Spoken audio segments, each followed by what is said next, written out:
Now, a lot of people still texting in about their personal stories about how their health appointments have been compromised or cancelled because of this ransomware attack. Let's go straight to Paul Delahunty, Chief Security Officer with Irish cybersecurity expert Stryve. Good morning, Paul. Good morning, Dana. How are you? Good, thank you. The issues we're going to discuss now, obviously, they're technical issues, they're issues regarding computers and systems, but behind all those issues are these real-life stories that we're hearing from people constantly about how they are being affected by this. It's awful, isn't it? Yeah, it is, and I suppose the thing that, we can put labels on it, or hackers after breaking in or something like that, but let's call it what they are. They're criminals. They're criminals who just do not care how it affects people, and literally when you attack something like a health service, it is, for a lot of people, it's life and death, quite literally. I saw some pictures last night on prime time of a previous raid that the Russian authorities did, the Ukrainian authorities did in an office in the Ukraine where these hackers, criminals were working from, and it looked like something out of a rundown sort of a building and computers everywhere, and it was like so horrible, and it was like these guys operating out of the back of a bus, and he just thought these guys can operate anywhere in the world once they have obviously connections in a certain way. They're so good mathematically in terms of working into the systems. They really don't care. You're 100% right. They do not give a damn about people's appointments or x-rays being cancelled or oncology appointments. They don't. We saw it a number of years ago. We saw it, I think it was 2016, 2017 now. It might be out by a year or two, but there was a WannaCry attack. It's a very famous one in the cyber world, and it crippled the NHS in the UK. Many of your listeners may remember that. But the reality is that, when a lot of people think of cyber, they hear the word cyber, they go, oh, that's very fancy or something like that. But it's just a fancy word for, IT. That's all it is. And nowadays, if you go onto the dark web and you have the motivation to do it, you don't have to create this ransomware. You can buy it. And for as little as 20, 30, 40 euro, you can buy this ransomware, and then you can hire what we call bots to actually transfer it to targets across the world.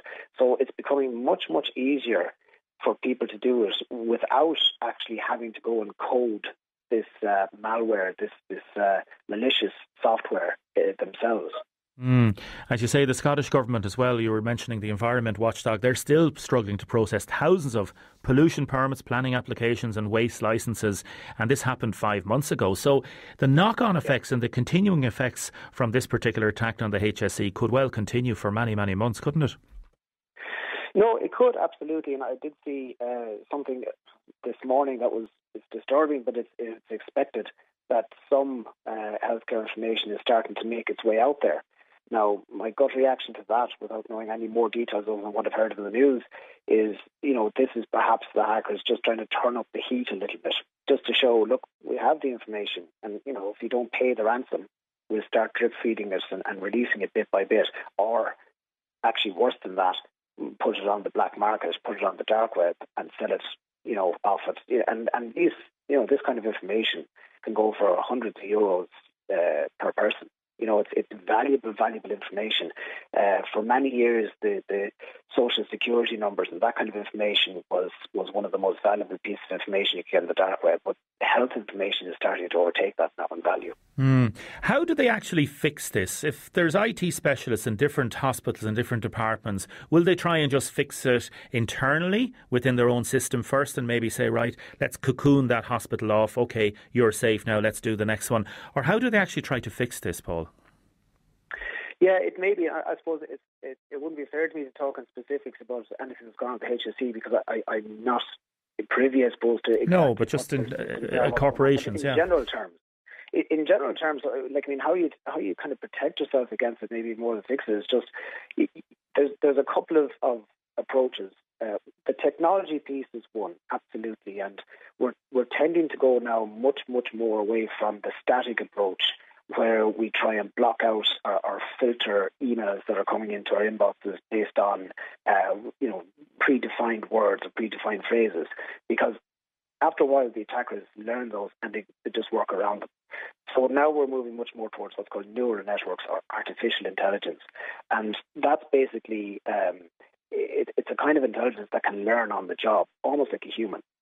So it can recognise, okay, well, that isn't on my threat list over there, but it's very unusual. That's not normal behaviour, and I've never seen that before, so I'm treating that with suspicion. So that's part of what the technology side is doing. There's also looking, look, what is ransomware at the end of it? Ransomware is just where attackers get your data and they jumble it up, they encrypt it, and they're the only ones with the key to unencrypt it. So they're denying you access to your data, and the only way you get the data back is by paying them.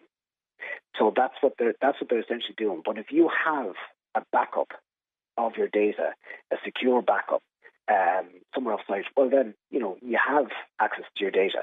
So you're kind of taking the power away from ransomware, for example. So that's another prong attached, a way of defending yourself against it. But one of the first lines of defence are the employees themselves, and it must be led from the top down, from the C-suite, from the CEO, the CFO, everyone. It's not just an IT problem, as many people tend to think. It's everyone's problem, the business's problem, and everyone has to go in with a kind of a security outlook and security in the back of their mind. And the organisations have to build this security mind frame within their organisation. So everyone is thinking about when they get something in their inbox. Does it look right? Is it safe? Is it really right? And err on the side of not trusting. There's a concept in information security called zero trust. And you have to really start from there, because what they depend on, these criminals, is people's natural instinct to trust and for curiosity to get the better of. That's what they depend on. So it starts from a position of zero trust, and it is just a mind frame, but it has to come from the top as well.